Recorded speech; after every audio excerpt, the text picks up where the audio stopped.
미국 CIA가 운영한 특수요원 양성 프로그램 트레드스톤 소속이었던 한 남성. 그는 비밀 암살 작전 중 사고로 또 자신의 과거를 송두리째 잊어버립니다.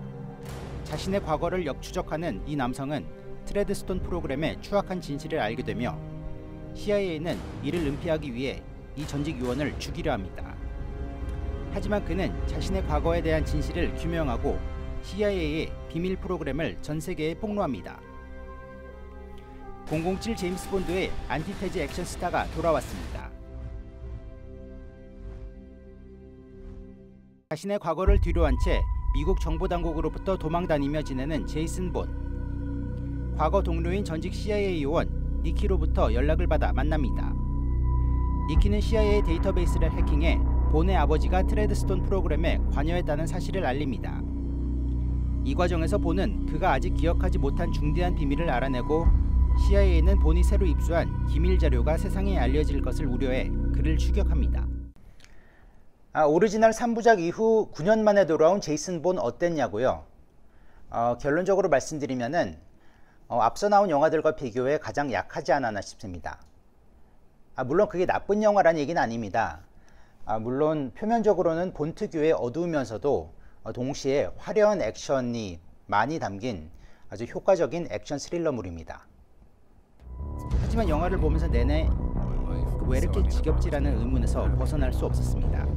우선 영화의 줄거리는 크게 두 갈래로 나뉘어집니다. 하나는 본의 과거, 구체적으로 그의 아버지의 과거에 초점을 맞춥니다. 또 다른 줄거리 갈래는 가상의 글로벌 소셜미디어 업체 CEO와 CIA와의 결탁을 중심으로 전개됩니다.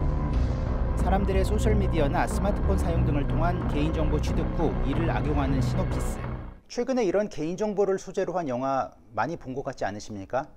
제 머릿속에만 당장 떠오르는 영화가 캡틴 아메리카 시빌워, 그리고 킹스맨, 또 그리고 최근에 개봉한 나우 유 시 미 투. 이제 살짝 지겹고 고루해질 때쯤이 되지 않았나 싶은데요. 사실 최근 개인정보 보호가 아주 중요한 이슈로 부상한 시대인 만큼 그 시사성을 반영하려 한 노력이라고 보여집니다. 이 영화는 또 지난해 그리스의 3차 구제금융에 앞선 대규모 시위도 연출했고 포스트 에드워드 스노든 시대라는 점도 강조합니다. 하지만 본 시리즈의 줄거리는 늘 제이슨 본과 CIA의 관계를 둘러싼 대립이 주된 구도였는데 영화 속 이런 소셜미디어 기업의 등장은 이야기의 초점을 많이 흐린다는 느낌을 줬습니다. 배신이라는 요소도 영화 내내 자주 등장하는데요.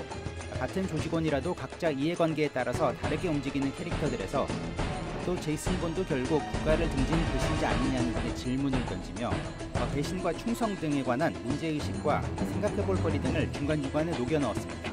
과거 본 시리즈 영화들이 그랬듯 액션씬들은 화려합니다. 성난 시위 군중 속의 추격씬과 또 막판 라스베가스에서의 대규모 자동차 추격씬은 영화의 백미입니다. 여기에 또 본 특유의 맨몸 액션도 어김없이 재현됩니다. 하지만 빈도와 강도가 전작에 비해 살짝 미흡한 점은 아쉬운 지점입니다. 또 이건 취향의 문제일 수 있는데 핸드헬드 기법으로 촬영한 걸 빠르게 편집하니 좀 어지럽다는 인상도 받았습니다. 과거 맷 데이먼과 함께 찰떡궁합을 이뤘던 폴 그린그래스 감독은 탄탄한 연출력을 기반으로 아주 스릴 만점인 액션 영화를 만들었습니다. 하지만 정보보호라는 시대적인 화두를 각본에 억지로 끼워 넣음으로써 과거 송곳과도 같이 날카로웠던 본 시리즈의 초점을 약간 무디게 만들지 않았나 싶습니다.